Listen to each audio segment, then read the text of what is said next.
So, would I buy a Soundcraft UI16 again? And the answer is yes and no. Big help, huh? When I bought the unit 7 or 8 years ago, I bought it for a band I was playing in, a 5-piece band. The channel count was perfect, and back then digital mixers, digital stage box mixers, were rather new. And that mixer was selling for less than $400. I think I paid $350 some for it. And the features you get for $350 some were unbelievable. I considered it a great bargain. Now I used it for, I don't know, 4 or 5 years with the band.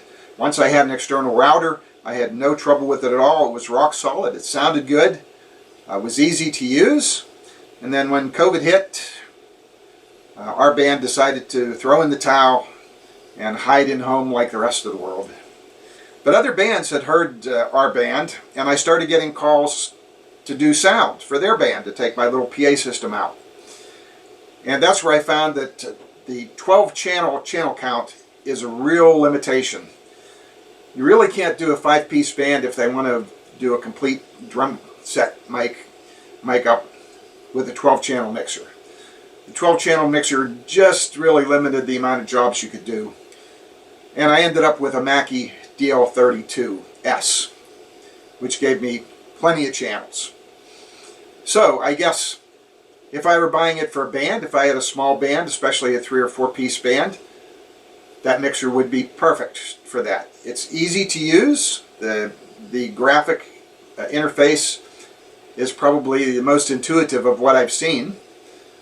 But if I were looking to do sound for other organizations and bands, you definitely need something with a higher channel count. Now I've used the DL32S, I've used the UI16, and I've used the Behringer XR18. Out of those, I would say that the UI16, the UI series, has by far the most intuitive graphic interface. It's the easiest to learn how to use. The XR18, in my opinion, is a more sophisticated mixer. It has better sounding preamps, but the interface has a steeper learning curve. It's not as intuitive. And the Mackie DL series, the interface is not as intuitive as the Soundcraft, but the preamps are better, and the features, you get way more features than you get on the UI16. And looking at the price right now, looking at Sweetwater, the UI16 is selling for like $559, which for the features is a great price, but they're selling the XR18 for $459. That's an incredible bargain. So I would have to say, if I were looking at a small digital mixer today and budget was a concern, I'd go with that XR18. I think it is a better product, even though it's going to be harder to learn how to use. The learning curve is a little steeper, but you're getting a lot more features, and you have 16 channels, which you might squeak by with 16 channels even with a 5-piece band.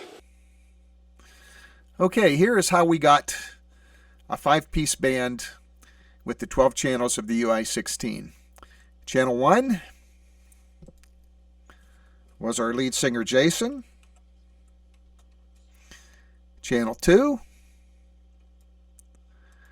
was keyboard player Brad, his microphone, his vocal. Channel 3 was my vocal. I was the guitar player. Channel 4 was Brad's piano. Channel 5 was Brad's Hammond organ.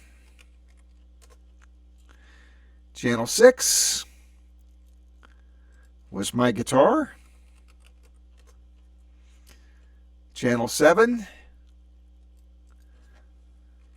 was Matt's bass. And here's where the compromises come in. Channel 8 was Gary's kick drum. Channel 9 was the snare. Channel 10 was an overhead on the whole kit, and you would be surprised how well that overhead worked. The drum kit sounded great. Channel 11 was some kind of electronic pad that Gary had to make funny noises with. And that left me with one channel left over. And this configuration sounded very good. In fact, I got other sound jobs based on the sound of our band. And we did this with 12 channels.